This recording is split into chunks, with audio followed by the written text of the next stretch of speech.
Bonsoir, bonsoir, chers amis, chers frères et sœurs. J'espère que vous allez bien et que la grâce de Dieu soit avec vous une fois de plus en cette soirée de 10 jours de prière. Donc, nous sommes dans les 10 jours de prière avec pour thème les priorités de la foi. Alors, ce soir, nous sommes rendus au jour 6 de notre programme de 10 jours de prière et le titre, c'est la force de caractère, la passion et la persévérance. La force de caractère, la passion et la persévérance. Alors, le verset qui nous intéresse, qu'on doit retenir, c'est Galates au chapitre 6 et le verset 9. Il est écrit, ne nous lassons pas de faire ce qui est bien, car nous moissonnerons en temps voulu si nous n'abandonnons pas. Alors, c'est quoi la force de caractère, la passion et la persévérance? En fait, nous devons avoir de l'audace, chers frères et sœurs. Nous devons avoir de l'audace dans la vie. On parle de l'audace spirituelle. Il est rare d'associer courage de vie spirituelle. Euh, En fait, il est rare d'associer le courage et la vie spirituelle. Pourquoi? Parce que cette forme d'audace est vitale dans notre quête quotidienne de sainteté. Nous devons avoir de l'audace, chers frères et sœurs. Nous ne devons pas nous contenter du moindre effort. Parce que nous nous rendons compte que présentement, les chrétiens se contentent de ce qui est le moindre effort en fait. Ils se disent que non, vraiment, ils font le minimum. Non, nous avons besoin de l'audace spirituelle en quête de notre sainteté quotidienne. Il en va de même dans d'autres domaines de la vie, bien sûr, pour pouvoir réussir, par exemple dans le sport, dans un apprentissage quelconque, dans des transactions commerciales fructueuses. Il nous faut du courage, il nous faut du succès et un succès qui est improbable. C'est la même chose qu'il nous faut du courage, la passion et la persévérance en vue de la réalisation d'un plan qui nous tient vraiment à cœur. Même sur le plan spirituel, nous avons besoin de ce courage, de cette passion. Vous savez, il faut avoir de la passion dans tout ce que nous faisons dans la vie. C'est ça qui nous donne vraiment la force de vivre. Cette passion-là qui nous donne la force de vivre. Pour atteindre nos objectifs, nous organisons notre vie de manière à ce que rien ne lui fasse barrage. Nous voulons avoir une belle vie. De même, nous avons besoin de cette envergure de courage, chers amis, dans notre marche spirituelle avec Dieu et particulièrement dans notre vie de prière. Trop souvent, l'effet de nos prières ne nous satisfait pas par l'absence de persévérance. Pourtant, pouvant nous faire défaut parce que nous n'avons pas vraiment cette persévérance. Ceci pourrait bien avoir poursuite dans le découragement. Nous savons bien tout au fond de nous-mêmes que nous ne pouvons douter de l'intervention de Dieu. Nul doute, Dieu entend et agit d'une manière qui dépasse loin notre compréhension. Selon Luc chapitre 18, Jésus enseigne à ses disciples à propos d'une veuve qui est venue déranger un juge. Et on parle du juge inique parce que cette madame embêtait le juge jusqu'à ce que le juge lui-même, qui n'avait d'égard pour personne et il n'avait pas la crainte de Dieu, ce juge a pu répondre à cette madame. Toutefois, l'Éternel n'est pas indifférent à nos supplications, comme l'était le juge injuste, le juge inique.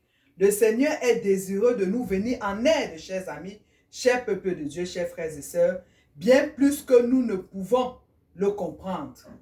Dieu veut que nous soyons sauvés. C'est ça le but de Dieu. Dieu veut que tu sois sauvé, cher ami. Ok? Ça te prend donc du courage, de la passion, de la persévérance. Si tu veux être sauvé, tu ne vas pas rester là et attendre. Tu dois manifester ce qu'on appelle le courage. Tu dois manifester la passion dans ton activité avec Dieu, dans ta vie de prière.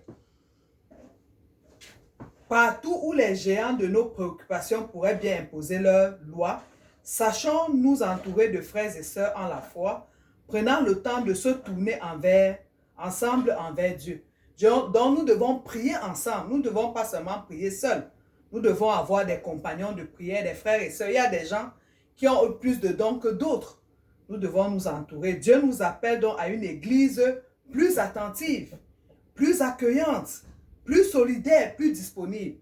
Donc nous devons être un groupe de personnes disponibles les uns pour les autres, chaleureuses les uns envers les autres, ayant de la passion dans notre vie de communauté, dans notre vie d'église, dans notre vie envers les autres. Nous devons aller prier les autres pour les autres. Nous devons aller les chercher pour être sauvés. Alors, nous devons manifester ce qu'on appelle la détermination. Dieu ne travaille pas selon le principe du plus rapide et du moins cher, jamais. Souvent, dans le combat entre Dieu et Satan, nous avons besoin de persévérance dans la prière. Parce que c'est un combat acharné entre les forces du bien et les forces du mal. Nous devons rester dans la persévérance, dans la passion, dans le courage. Dieu nous donne donc, emprunte rarement le chemin du moindre effort. Ok? Il n'est pas intéressé par la solution facile parce que nous pensons que Dieu prend des solutions faciles, tout est facile. Non, faisons très attention. Je dis souvent que gagner le dollar ou le franc CFA pour ceux qui sont en Afrique ou l'euro, c'est plus facile que de rester persévérant dans, par exemple, dans la foi. De mettre les priorités dans la foi. Gagner de l'argent dans ce monde, gagner les choses du monde, c'est rien du tout, chers frères et sœurs. Bien que pour d'autres, ce soit difficile. Mais si vous allez regarder, ce qui est plus intéressant, c'est gagner les biens de ce monde. Les gens mettent de la passion, du temps, ils mettent du courage. Mais pourquoi pas sur le plan spirituel? J'aimerais attirer ton attention ce soir, cher ami, pendant ces 10 jours de prière, que tu manifestes de la passion, tu manifestes du courage. Alors, nous avons un livre d'une sœur appelée Madame Ellen G. White dans Patriarche et Prophète. Elle a écrit ceci à la page 179. Les plus grandes victoires remportées par l'Église de Jésus-Christ ou individuellement par le chrétien ne sont pas dues au talent, à l'éducation, à la richesse ou à la faveur des hommes. Ce sont celles que l'on obtient dans la prière solitaire, face à face avec Dieu, par une foi fervente et inflexible qui se cramponne éperdue à la puissance du Très-Haut. C'est dans Patriarche et Prophète. Alors, nous allons prendre je vais prendre quelques minutes pour vous lire cette prière que vous pouvez relire ce soir ou bien réécouter dans cette vidéo. C'est concernant le texte de Galates chapitre 6 et le verset 9. Ne nous lassons pas de faire le bien. Alors, la prière nous dit, Jésus, tu es l'être le plus patient de l'univers. Tu n'as pas abandonné ton ministère d'intercession et de méditation. Peu importe ce que Satan et les pécheurs te lancent à la figure, tu es toujours celui qui, par son amour, se donne pour nous. Nous te bénissons, ô Dieu. Enseigne-nous une telle persévérance spirituelle. Parce que Jésus lui-même, il est persévérant et dénué de tout orgueil personnel et de tout mérite. Nous t'en prions, Seigneur, fais de nous des intercesseurs constants dans la prière. Amen. Parce que nous ne devons pas seulement prier pour nous. Je vous ai dit, nous sommes aussi des intercesseurs. Nous devons profiter pendant ces 10 jours de prière. Peut-être nous avons une liste de 7 personnes qu'on nous dit de prendre pour prier pour ces personnes-là. Alors nous récolterons en temps voulu. Dieu d'amour, nous te louons de permettre notre participation à ta mission sur cette planète. Merci pour la joie du service et l'élan d'engagement dans le travail qui consiste à amener les gens à toi.